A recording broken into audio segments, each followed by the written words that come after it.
You're listening to Silicon Edge's Spotlight Interview Series. Now, here's your host, James Santagata. Yet it's an absolute certainty that the absolute number of people employed in these fields will be a very, very small fraction of what used to be employed in the field. While the competition for the few other human jobs which do remain in these fields are the lower intellectual fields, or lower knowledge work, or higher labor, or trading time for wage job, right? That's really what a security guard is in a way. You're trading time for money, right? You're not necessarily paying for expertise like a doctor or a lab tech or something like that. But it's going to be less. And then the people that do remain in these fields are going to be more than ever. They're going to face fiercely ferocious competition for this. And moreover, the actual requirements for each job is going to continue to rise, and there's going to be massive downward pressure on the wages offered. It's just going to intensify. So soon, being able to sit at a desk and watch a security camera video feed or make an occasional foot patrol, it's no longer going to be enough to land you a simple security job, let alone hold it for any reasonable amount of time. Nope. You're going to need much, much more than that. You may need years of management experience, so forget about entry-level people. Because there's few people that remain, but you're going to manage them all across the country. You may need to manage vendors and projects and budgets. You may need to write or edit or debug program software for the robots, or even program it like a microwave of a pattern, or retrieve things. Or there may be the technical equivalent of, the programming may be the same as writing a formula or making a macro in Microsoft Excel today. I don't know. But if you can't do these things, you may find yourself most unwelcome in the field and 100% unemployed. And that's just one example. Now, to see where we are now and how fast we're moving to the future, boy, this is kind of exciting and a little bit scary. I've shared with you a couple things, and it's helpful to consider the very near past and where we came from. Okay, looking down now, you're going to see the first video below. A Ford factory in 1949, automobiles being assembled. This is footage from a Ford auto factory around 1949 and shows the assembly of very simple, very non-complex automobiles, compared to the high complexity automobiles today. And look, today's automobiles, if you pay attention, there are some extremely narrow tolerances, and these require very high precision welds and assembly work. And you now look at the video below that, the second video footage, which is a modern Ford auto factory taken around 2012. Does anything strike you as very, very different between these? Wow. It just blows your mind. And as I've said many times here, the changes, the tectonic changes that are well afoot. And the entire job market, and with that I mean the social systems as we know it, they're about to get turned over. Jobs are about to become very, very scarce. Forget peak oil, we have peak jobs.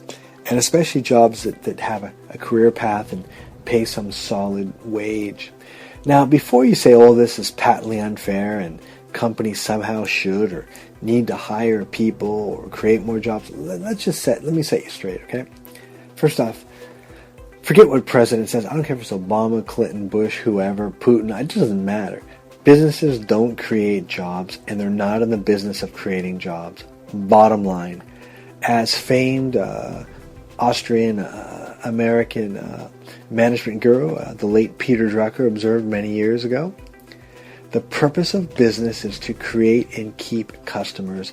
That's it, period. Okay? Only in the course of doing that, when they can't find enough capital or systems or efficiencies to do that, they'll hire people, but they'll avoid it for as long as they can. Okay. Now, before you blurt out and tell me, that poor taxi driver in question, whom, James, you've bullied about here, he could actually do this new work and gain the knowledge required for the modern tech jobs, but he can't because either he doesn't have the money to go back to school, or there's racism, or blah, blah, blah-sism. Look, I'm going to tell you that the taxi driver don't need to go to school. He or she could learn all they need for free online, right? Okay? And I mean that. There are countless free resources on the internet in these areas. Khan Academy for anything you need of your math and these core courses. There's open source software, which is free. All kinds of online websites that tutor and teach you how to program in all sorts of languages. I mean, I've seen, JavaScript, and I think Python, and I think now they got Java, and there's probably other ones I'm not even familiar with that they're teaching. There you go. You can pick up all your scripting languages, any of the C shells, Born, C shell. You can pick up, Perl, Python. I missed one there, PHP. There you go. You got all the stuff you need. And you're done, and you've got the technology stacks, whatever. If you're talking about linguistics, you got all these things online, free things. There's all kinds of things you could learn, Mandarin and Japanese and French, whatever you want, it's all there. But then if you go ahead and tell me, the taxi driver, maybe he could learn with all the free stuff. I didn't know it, but he doesn't have time to learn because, he's no time to learn. Listen to me, okay? How does he then find time to watch the San Francisco Giants, the Boston Red Sox, NASCAR, or just hang out at the bar, all right? Now, if you then tell me the person needs to rest and can't be learning all the time, then I'm going to tell you, you know what? That he cannot now or never make it in tech or these true knowledge fields because it's lifelong. It's lifelong learning, baby. That's what you need. You need to be devoted. If you can't do that, don't even waste your time trying to get in because you're going to get blown out. Okay? The fact is, tech, like so many other industries and or functional areas today, it moves extremely fast, and that rate of change is only accelerating.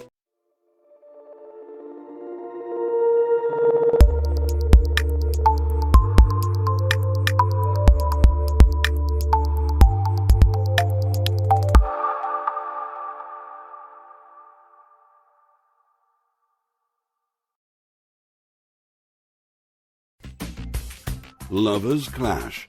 Learn to expertly handle and repair any domestic disaster while supercharging your love life, home life, and career. Hack into the underlying psychological and cultural software. Learn exactly what to do and say. Learn how to act, react, anticipate, and lead. Understand exactly what's happening and why.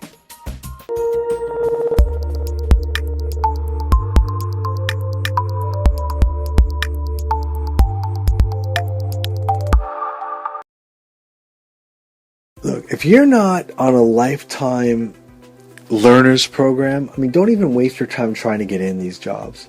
Forget about it. Instead, really try to find a comfortable room in the future unemployment ward or the unemployment warehouse. Seriously.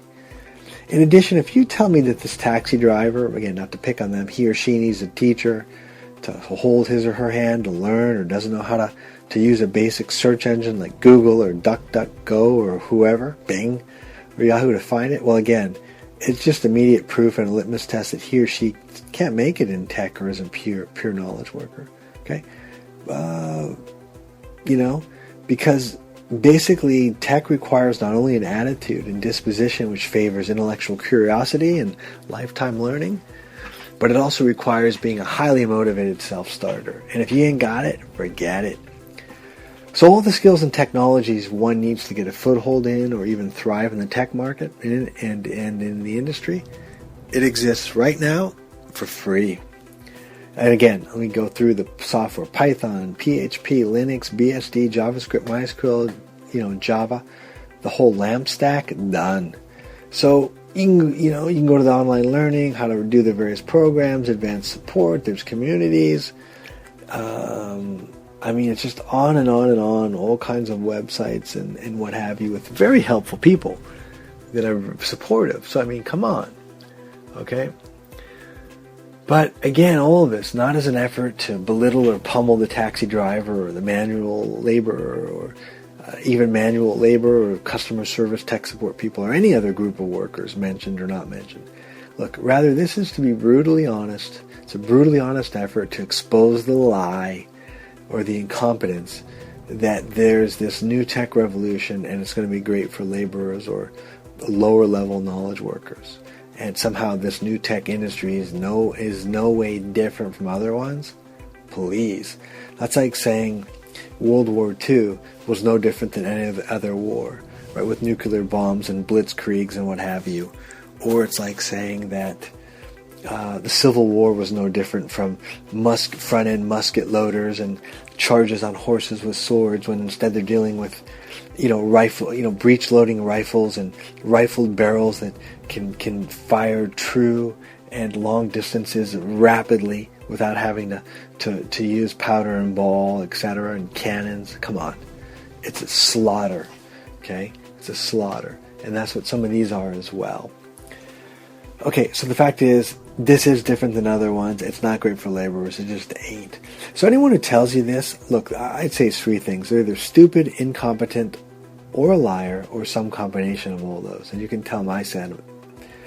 Now, the purpose of this is to really expose the lie or the inconvenient truth or the meme or myth or misconception that there's a place for all, or at least a place for the majority of these soon-to-be displaced workers in the new economy, which we're going to face in 2025, 2030.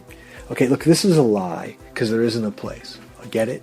There isn't a place because the schools will never change in time, if it ever, and the people who need these skills most and the changes, they're the ones with the lowest attitude. I don't mean this negatively, but the lowest attitude, and they don't have the motivation to take action and learn on their own. So having the lowest or weakest aptitude, and with these major changes, I mean, come on, they're going to have to throw away their bars, television, video games, turn off the ball game to get in there and do it. And why does that matter? Because the solution to this is study, read, apply, make mistakes, learn lessons, improve, learn, rinse, and repeat. And by the way, let's talk about some other drivers and the impetus for this replacement of humans for these jobs. And much of it comes right down to ROI and legal exposure, okay? I mean, all of the current government regulations and taxes on the books make humans extremely expensive, directly expensive, as does having to contend with labor unions, civil complaints, legal exposure from sexual harassment or power harassment. I mean, in some cases, for sexual harassment and power harassment, the courts have found companies liable for damages, even if the firm itself, no one in the firm engaged in that behavior. There could be an outside contractor, client, or vendor who happened on your premise and made some cheeky comment or etc. And you get sued. Who needs that? No thanks. And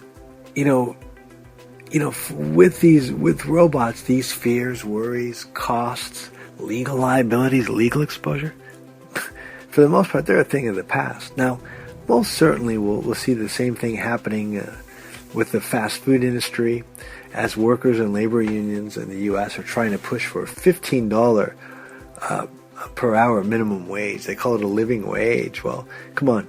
McDonald's jobs are made for retired people and high school kids looking for their first experience. Give me a break.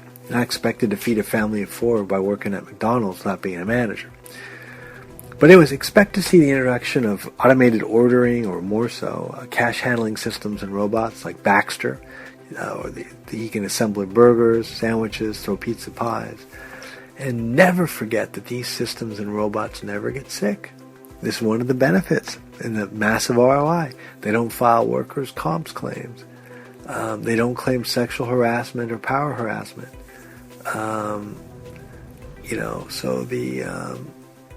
Amazing. They don't complain, they don't steal, they don't unionize, they don't strike, and they don't get tired. Even more importantly, they can learn quickly by downloading new programs, or in some cases, they're just programmed much like the old macro recorders and spreadsheets. Have the operator move the robot's arms or legs or appendages in the desired directions and record it for later playback or editing. And these playbacks, as I said, or scripts can be edited or shared. So in addition, these programs and this knowledge is also immediately accessible by all robots within a community, between communities, even intergenerationally. So at this point, there really aren't any entry-level robots.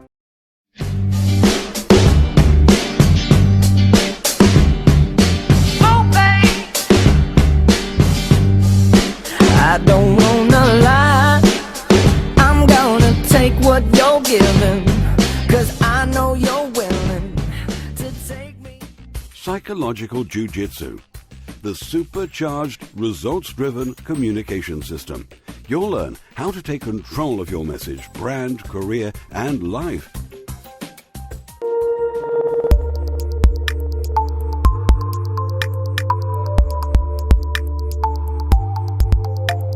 Okay, let me repeat that again. At this point, there really are not any entry-level robots. All robots on the job, assuming that they're programmable or can share or move in a hive, okay, all the robots on the job basically begin at the highest level of seniority and knowledge as the most senior knowledgeable robot because they share everything. But what will end? And what's the end game? And what can all of these displaced workers do for a living or for an occupation? Really? Well, we've talked about this before, and we're going to talk about it again in future blog posts. But for now, the operative concept to keep in mind, future-proof. You and your children need to future-proof yourself or themselves starting now. We've discussed this before, but we'll get into more detail of exactly what it means, what you should be doing, and how to do it, and so on. Okay? Anyways, until then, thanks for joining us, and I hope you found this thought-provoking and, if not, educational. Okay, catch you next time. Bye.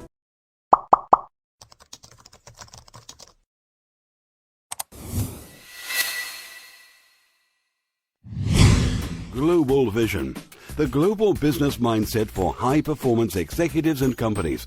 All business is now global, with activities not just spanning countries, but more importantly, cultures and roles.